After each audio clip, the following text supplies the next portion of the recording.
Welcome to the Occupational Safety Leadership Podcast, episode number 140. And in today's episode, we're going to continue the journey of hazard identification, and we're going to focus on noise today. So let's just dive right in then. So we're going to go and either buy a new piece of equipment. We're looking for hazards in the workplace. Um, whatever the scenario is. One of the big things that we need is we have to have that data out there. So if it's something that's brand new, we should be able to get that data from the manufacturer. Now, of course, it's not going to say like 100% because you don't know as it is it going to add to the noise in your place. So it's not like a 100%, but it's a real good starting point then. So if you don't have that data, first thing that you have to do is just go back and sample for data. Sample for noise. Figure out where that data is then. So, real good way just to start as just a very general rule of thumb. Do you have to have a raised voice? Do you have to shout? If you're taking over a existing position, do you see people with hearing protection in? And that still doesn't mean that it's over that level. I have worked at a couple of places where somebody just thought it was just at that right, let's call it frequency, that people thought it was kind of a annoying noise. Um, it did not go over the threshold, but they just kind of thought, I'm gonna wear earplugs anyway. I just don't like it. It's so you can't always take that too as just a one size fits all out there. And then we're going to look at some of the other factors out there too. Is it a single piece of equipment? Is it multiple pieces of equipment? Um, if you're setting up a brand new facility, that's awesome because then that's really easy to go back and look at really how to go back and tackle it. How do you even buy it as quiet as possible? How do you set up the workplace um, so that you're capturing is the wrong word, so that you're putting things on the wall so the noise is bouncing less. It's a lot less reflective, so it's going to be so that will make it more quiet.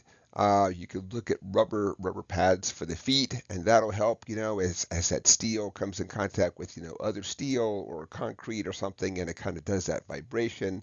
So there's a lot of things that you can do out there. Then you might have a mobile source.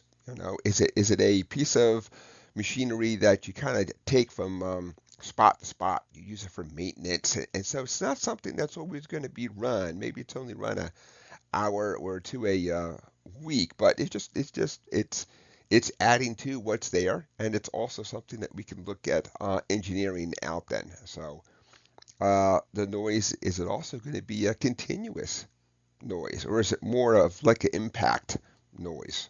Um, and then look at any sound dampening things. In the in the previous couple of minutes, I was really kind of struggling with what to say. So look at sound dampening things that are out there. So in the ideal world, of course, we buy it as quiet as possible, but I do understand that there are um, pieces of equipment out there that you're just stuck with what you're stuck with, and then that's up to us, the safety folks, to go back and say, all right, we're stuck with what we're stuck with. How do we go back and make this quiet? How do we go back and address this, do everything we can um, to make it quiet? And I'm not just talking about how you're just going to bring it down so that you're not in the hearing conservation program, but just in general, when you think about your everyday, well, I should say when I think about my everyday life, um, I'm generally a lot more productive when things are just, it's a nice controlled environment out there, and I'm not having to yell to a person just a couple feet from me. All of us have probably been in those areas, maybe not in the workplace, but just someplace in life, and you're literally just a couple feet from somebody, and you're just not communicating properly. You're yelling. Sometimes the person is taking it out of context. They don't understand you are raising your voice. They somehow think you're angry at them, and so all of us have been in those shoes, you know. But go out, sample for noise, come up with a plan. I know all of us are not flush with money out there, so you can buy some very good apps, and some of them are even free for the phone. And whereas that's not a 100%, you know, hey, here's science and here's I can 100% trace it back to NIST standards and all that.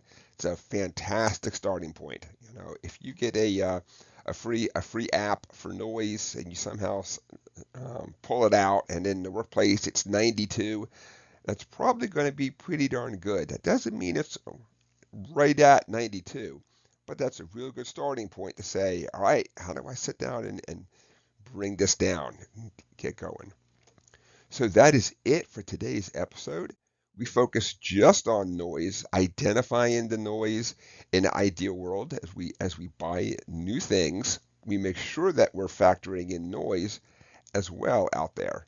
Um, I do understand there are times that you're stuck with what you're stuck with, and that's when we have to start to do some outside the box thinking and say, how do we make it quiet, protect the folks out there? So, episode 140 is complete. We focused on noise today. I want to thank everybody for joining me today. My name is Dr. David Ayers. Thank you, and have a safe day.